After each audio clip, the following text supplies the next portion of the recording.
Welcome to Chicuz Radio, a safe space of two cousins who constantly better themselves.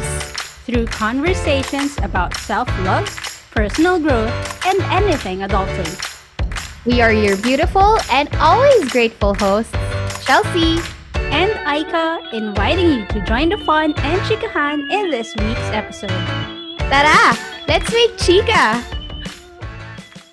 Yay for the new intro! Welcome to the show. Welcome back, everybody! Namiss nyo ba kami? Namiss namin kayo. Yes, namiss namin kayo, totoo.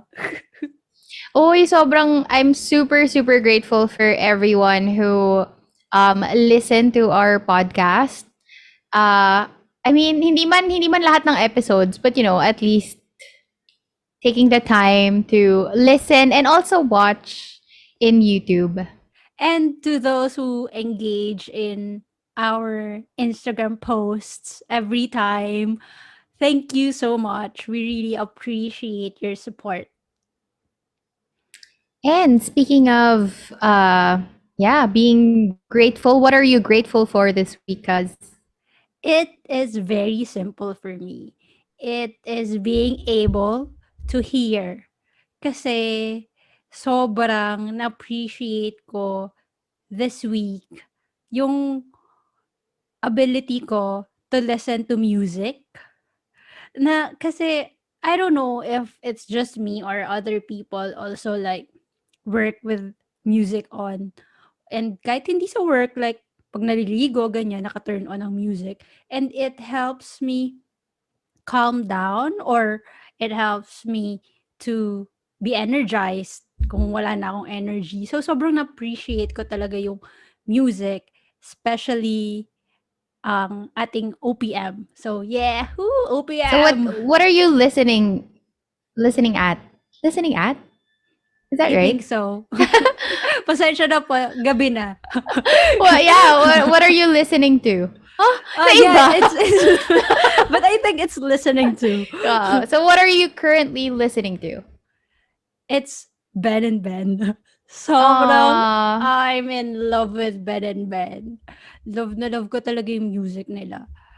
And my current favorite is War ng Ben&Ben. So, it's part of their album, Limasawa Street. And ang galing kasi yung violin, sobrang 'Di ba commercial model na sila ngayon? yes, cream silk. Wow, cream silk baka naman. So conditioner. Conditioner.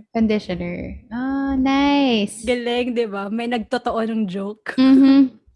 So going back, for me naman, nagdadaldal na naman tayo eh.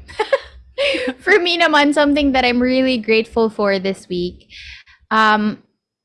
was us being safe at home. Kasi 'di ba may dumaan na typhoon. Fabian ba?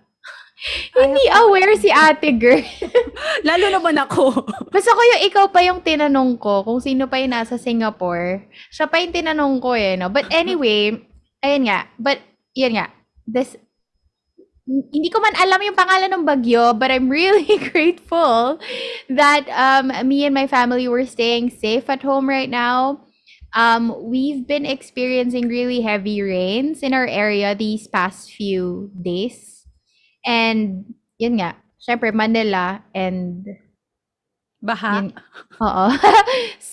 There's a lot of, many roads are getting flooded already.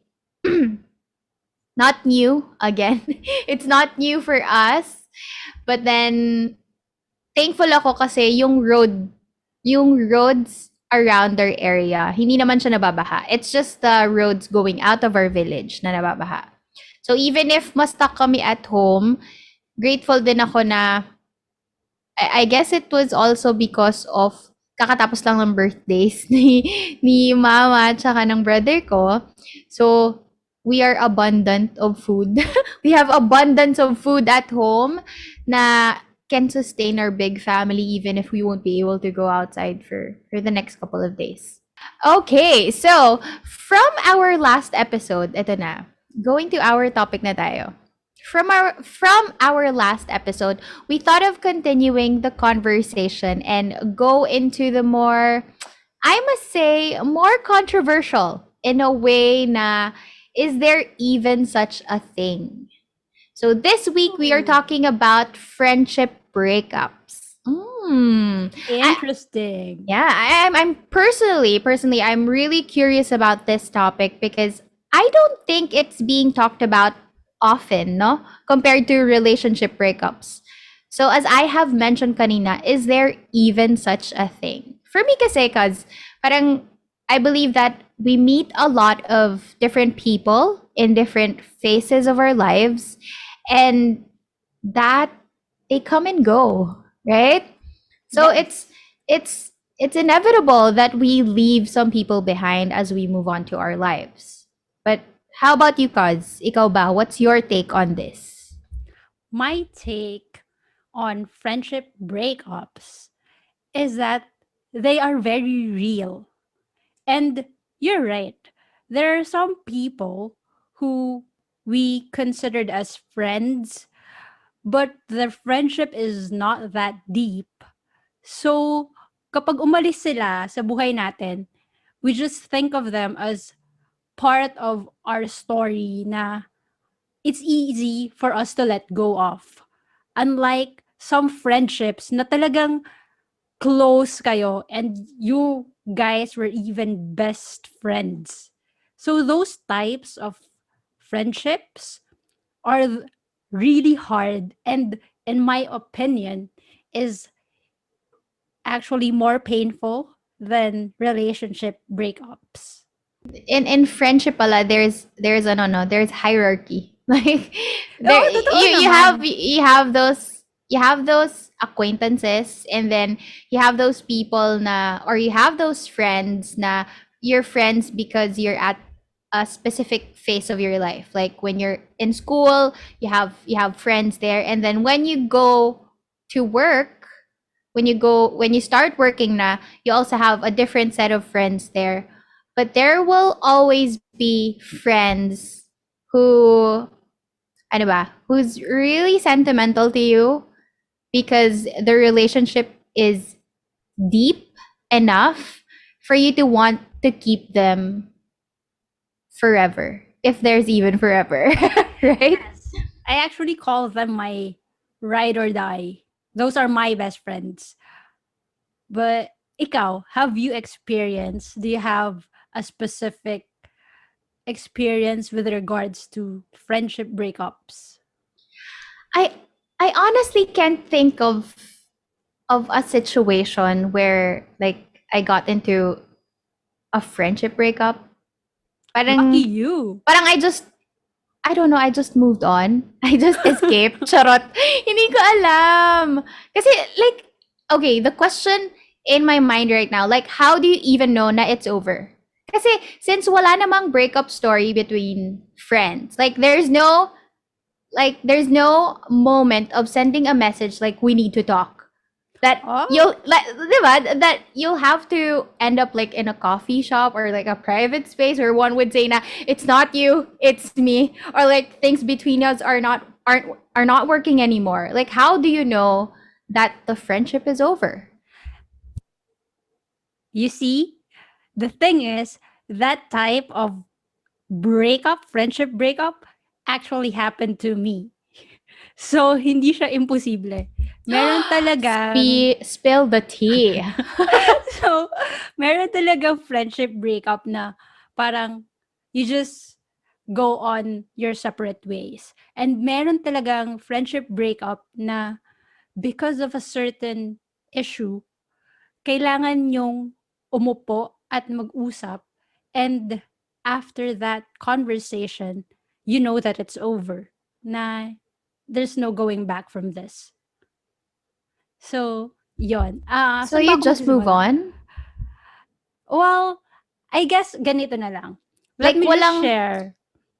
okay, sige. Okay, let me share my stories na lang. Dalawa sila, di ba? One is the one where there's no talk. The other one is where we had to talk.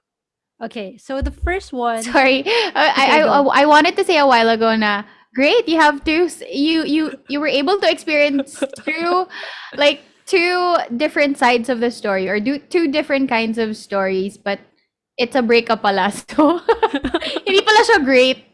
Pero I mean, good thing kasi you meron ka mo share ngayon, unlike me. I'll be the one to ask questions. No, but actually, when I think about it, in a way, it's good kasi it helped me and us, like, kasi circle of friends yung isa, to really like know ourselves and know our previous friend kung ano ba talaga yung sa'min, yung kung who we are, ganyan.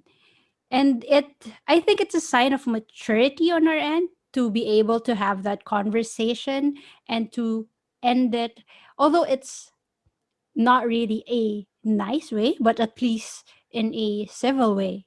So, anyway, before that, I'll go first sa friendship na bigla na lang, hindi, actually, hindi siya bigla eh.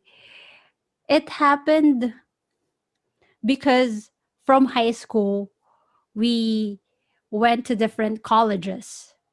And then, of course, dahil ibang college, ganyan, hindi na nagkikita madalas. So, that's part of it, yung time and yung proximity, 'di ba? And because of the situations na ginawa namin during those times. So, I think because college, I needed to focus more on my studies talaga. Kasi ang hirap ng course ko. So, kailangan kong pumasa. And then, he had maybe other plans na although we still talked, ganyan, and nagpupunta pa din siya sa bahay noon before, kahit hindi na gano'n kadalas. But something major happened in his life. And for me, that was a turning point. Kasi hindi sa iniwan ko siya ha. Pero kasi for me, I had to step back. Hindi na ako, okay, so background, I considered him my best friend. And I want to believe, and I think naman, he also considered me his best friend during high school. So para talaga kaming brothers and sisters. Kaya sobrang close namin. Alam mo yung kilala siya ng pamilya ko, 'di ba? Kilala siya ni Chelsea. Gano'n kami ka-close. Kasi pumupunta lang siya sa bahay namin kahit wala ako. As in tumatambay siya do'n at inaantay niya akong umuwi nung college before. Gano'ng level yung closeness namin. And so going back kung paano kami nag quote unquote break up, there's something major that happened in his life and I had to step back. Kasi for me, my thinking back then is, hindi na ako dapat mangialam. Or kung gusto niyang ng tulong ko, ganyan, lalapit siya sa akin. But hindi na ako yung tulad dati na talagang to his rescue agad. Kasi para ako talaga, ano eh, para talaga akong kapatid niya. Na sobra talagang mahal na mahal ko talaga siya, grabe. Gano'ng kuya levels talaga siya for me, kahit ako yung mas matanda. And then, so college happened, so medyo nag-drift apart na nga, 'di ba? And hindi pa naman talaga totally nawala do'n. But then I had to leave the country after college. And then do'n, although minsan sumusulpot-sulpot pa din siya, parang napagod ako. Napagod ako kasi although also stepped back, 'di ba, decision ko siya, parang naramdaman ko na, bakit parang lumalapit lang siya 'pag may kailangan siya? Kasi 'di ba parang nung high school sobrang iba talaga yung closeness namin, tapos college and then nung nandito na ako, parang nag-iba. Like bakit parang 'pag may problema na lang siya, ganyan. And For me, napagod ako. Parang hindi naman dapat gano'n yung friendship, 'di ba? Na friendship should be like any other relationship. It should go both ways. So, at some point, actually, I can't say that it's really a breakup because I can still message him and he can still message me. It's just that it's not how it was supposed to be. And it's maybe demotion. Kung may promotion. Na-demote yung friendship namin to Parang like, nagkaroon kayo ng gap yes, a huge gap na hindi mo na mabalik or kung parang ano yung bumaba siya dun dati. sa hierarchy. 'Di Bumaba ba sa yeah, 'di ba we were talking about hierarchy kanina, so parang bumaba siya dun sa hierarchy. yes. So, bumaba sa hierarchy and alam mo yung parang ang hirap na talagang ibalik. So, there's a breakup na nangyari. For me, yun yung naramdaman ko nung pinagdadaanan ko yun. Kasi nga, we were so close. We were best friends. Alam niya lahat ng nangyayari sa buhay ko. And alam mo yung siya yung nilalapitan ko kapag masaya ako, 'pag malungkot ako. And that's the same thing for him before. And ngayon, 'di namin alam kung anong nangyayari sa buhay ng isa't isa. So that's one. And yung isa naman, wow, nagkuwento na lang talaga. No, Nagkuwento na lang ako. I actually really admire you for showing vulnerability and Wow, yes. sharing your story in the podcast. Thank you. Thank you for entrusting us with your stories. And I'm looking forward to the lesson behind your experiences. Yes, later na yung lessons. Actually, maraming lessons eh, iba-iba. Sa iba-ibang phases nung breakup na 'to sa first story ko with my best friend. And then for the second naman, the one where we had a talk. So, what happened was that we were group of friends. And then there's this one huge incident that made us realize that we cannot be friends with this other person anymore because we felt deceived. Actually, hindi lang felt, we were really deceived.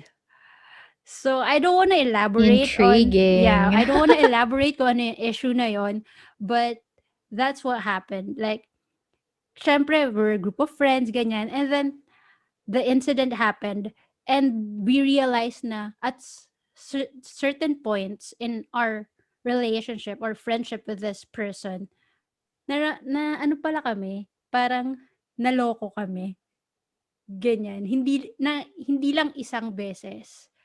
And sa aming lahat nangyari yon. And nawala yung trust. Foundation kasi talaga of any relationship ang trust.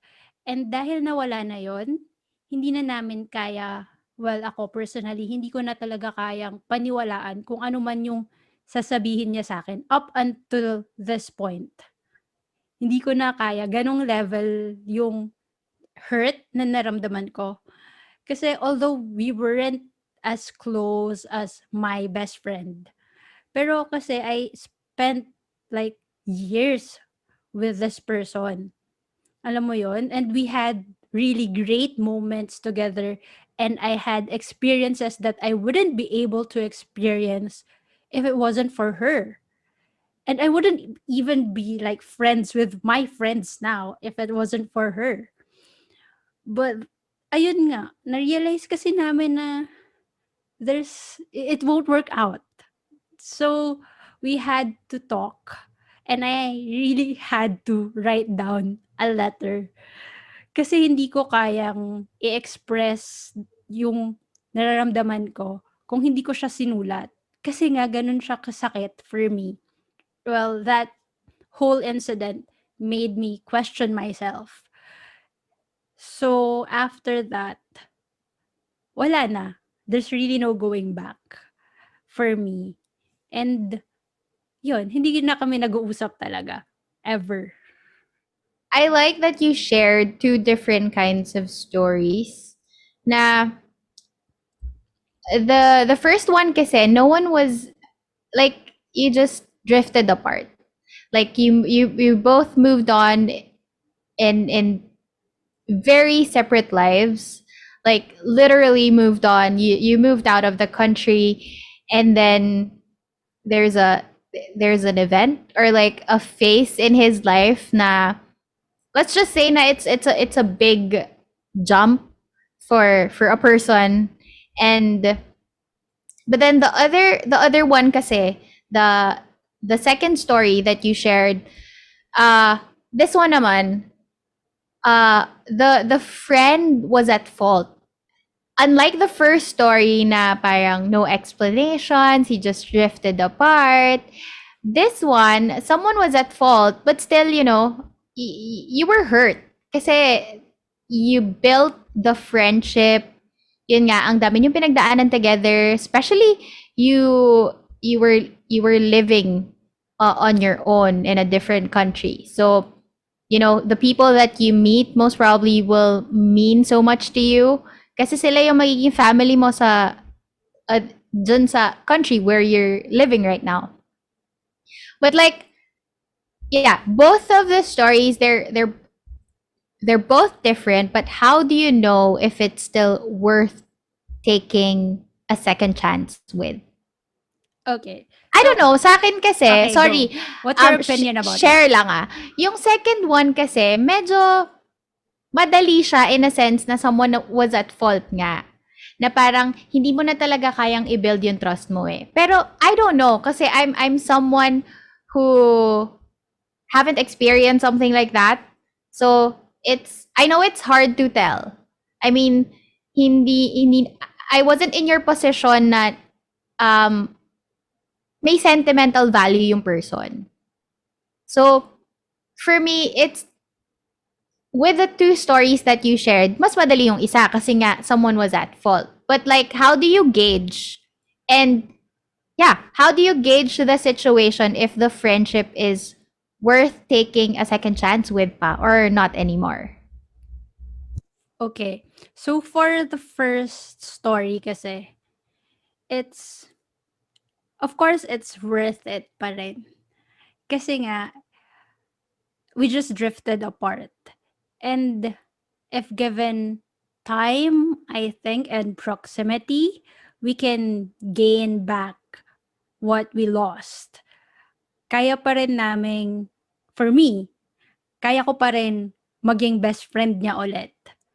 But for the other one, I'm the type of person na madali kasi ako magtiwala. And I gave this person multiple chances nang hindi ko intention, well, subconsciously. Alam mo yon na parang there are moments na I could have left even before pa, na I could have like backed away. Hindi naman talaga like physically backed away na parang ayoko na ganyan. But alam mo yon, I could have kept my distance kasi meron ng mga nangyari, but I chose to forgive and just brush it off na it doesn't matter ganyan. Until dumating nga yung point na it's enough na, tama na. So for me, that's the gauge. It's ano pa rin, knowing yourself and knowing your limits.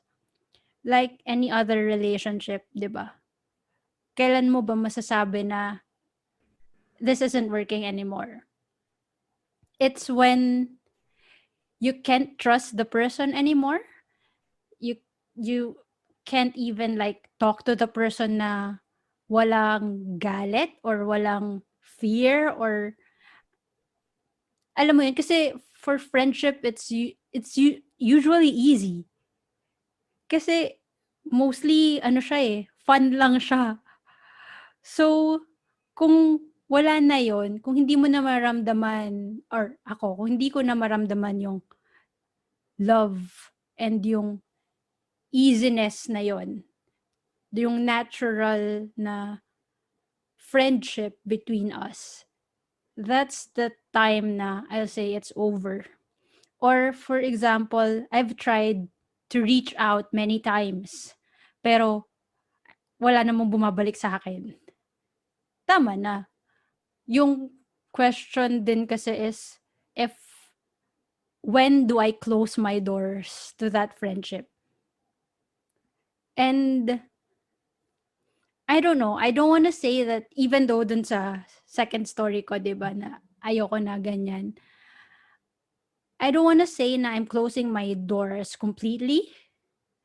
Siguro meron pa ding part na konting bukas, pero hindi ko na kayang ibalik kung ano yung meron dati. Kung ano yung trust na binigay ko before. I really admire your ano ba, your vulnerability. And kasi all of the parang you keep on saying na it depends on the situation, but every time you try to give an example, you always point out something na you'll do on your part. So parang you'll still, yun nga, you mentioned na you'll still reach out to that person, to that ex-friend. Paano ba? Ano ba? Ex-friend. Ano ba tawag? I Ayan, think so, yun na yun. yan. So, Ex-friend. you'll reach out to your ex-friend, or like you'll give that friend so many chances until you gauge, or until you know na it's really over. So it takes a really brave person to do that, especially when yun nga dun sa second story mo na you felt na you were deceived, and it triggered something in you that affected even your relationship with yourself, na you felt like ang bilis mo na maloko, yung mga ganon. So it's really brave of you to still, give that person chances. Hindi lang chance eh. Ang question ko kanina was giving them a second chance, but no, you gave them so many chances. And then you just came to a point na I think this is enough. But I have a question. Yes, ako na naman yung may question. Kasi nga, I'm really curious about this topic. Sige, go. Like, okay, so when you take that chance to that person, um, how do you take it from there? Like, do you build it from scratch, or like do you reminisce yung memories niyo together? Alam mo yon, to rebuild, or in the attempt to rebuild the friendship? Like how? Okay, so I guess, Kasi parang okay. ang awkward, 'di ba, na parang, "Hey, I want to catch up," ganyan. Tas naalala mo ba nung ano? Hindi, Parang walang kasi gano'n. kasi 'di ba? Kasi 'di ba parang na nawala nga yung ex-friend mo at some point in your life. So you don't have shared memories anymore. It's just what you have left to I don't know, to talk about siguro is yung mostly yung na-experience nyo together when okay pa kayo. Or Okay. like, how do you, ewan ko, sobrang specific ba ng question? Hindi naman. Ano lang siya, I guess, syempre hindi ko puwedeng gamitin yung second story ko as an example, 'di ba? Kasi nga hindi na talaga kami friends up until now. So, I'll use my first story na lang. When we transitioned from high school to college to when I moved out of the country. So, between those phases, may times nga talaga na parang friendship over na. Na yun, hindi nga nag-uusap, ganyan. And then the first step is always somebody reaching out. It's either siya or ako. And being open. So kung siya yung nag-reach out, I'm still open kasi na okay, kaya ko pa rin siyang maging friend, ganyan. So we start small. Kahit small talk lang, ganyan. Kahit ayaw mo ng small How's the talk. weather in your area? Well, Grabe alam yung mo, ulan, no? parang actually oo nga 'no, parang hindi ko na maalala kung paano kami nagkaibigan catch up before. Parang hindi naman Kasi siya about the weather. kasi especially, you were so young back then. Yeah, I was When you like were when the two of you 17. were best friends, 'di ba? Yeah. You're a totally different person right now. So how would you, 'di ba? Oo. So, nung ano nga, so from high school to college, mas madali. Kasi nga, malapit yung time eh, yung time frame. So, kayang-kaya pang mag-reach out and kahit hindi small talk, parang, I need someone to talk to, ganyan. And open ka pa din, ganyan, na parang kung ano yung stories niya, yung problems niya, ready pa rin ako to listen. And then, from college to here nga, yun yung medyo ano na, medyo nag-mature na rin kasi ako eh. So, na, Hindi lang medyo, you're really matured. na-discover ko yung limits ko din. Na, parang, there's something wrong na, alam mo yun, na-discover ko na hindi tama yung dynamics na to. And yun yung medyo awkward na to reach out, na, na yung kumusta, yung sagot sa kumusta, hindi na kung ano yung nararamdaman mo, kundi yung canned response na, okay lang. Yung gano'n. 'Di po kasi parang 'pag yung best friends ko, I have my best friends living in different countries. But when we talk and kapag tinanong namin yung kumusta, it doesn't end with just okay lang. Or hindi nga kumusta eh kapag nagka-catch up eh. Yung as in, "Uy, naalala ko 'to," Diretso ganyan. kwento na, no? Oo, diretso kuwento na.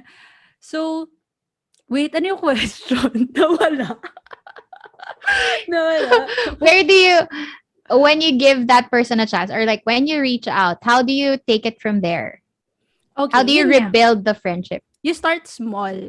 Kung kung talagang mahaba na, you can start small na small talk. Kasi nga magiging awkward talaga at first. And then you just slowly be vulnerable again. You try to give the trust again and you spend time again to know that person. Hindi siya minamadali. Especially kasi ano na nga eh, second chance na or third chance, 'di ba? So, dapat talaga very careful na. Pero kung gusto mo talaga or gusto nyo pareho, dapat pareho pala, hindi lang ikaw. So, kung gusto nyo talaga pareho to rebuild that friendship, you'll make time for it. You'll put effort on it. Kung kailangan yung mag-usap like every day ulit for a few minutes para lang mabalik yung trust sa isa't isa, then do it.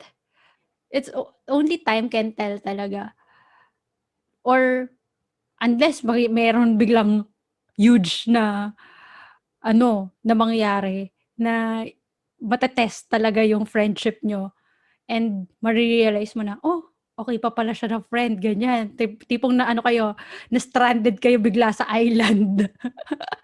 Tapos nagiging ano, na-force kayo maging friends ulit or dun niyo na-realize na hindi pala talaga kayo puwede maging friends. Yeah, I guess if you really value the friendship and the person, parang when you reach out, um, yun nga, I think it's a small yet it's a big step. Kasi when you reach out, you're actually bakit vulnerability yung nagiging ano natin ngayon? Kasi you're being vulnerable to that person, letting them know that you still want to build a friendship with them, right? And when you reach out to that person, parang it will also give you the chance to like test the waters if compatible pa ba kayo to be friends, 'di ba? Kasi doon mo lang din talaga malalaman. Yun nga, parang you can never can tell. The joke lang. Pero 'di ba, parang hindi matatapos yung what ifs mo if you're not going to try to rebuild the friendship. Yes, kung talagang gusto mong i-rebuild yung friendship. Mhm. If you want to give it another chance, yeah, better reach out. And kung no ang answer, then at least you have your definite answer. Kesa naman you live your entire life thinking of that what if. Mhm.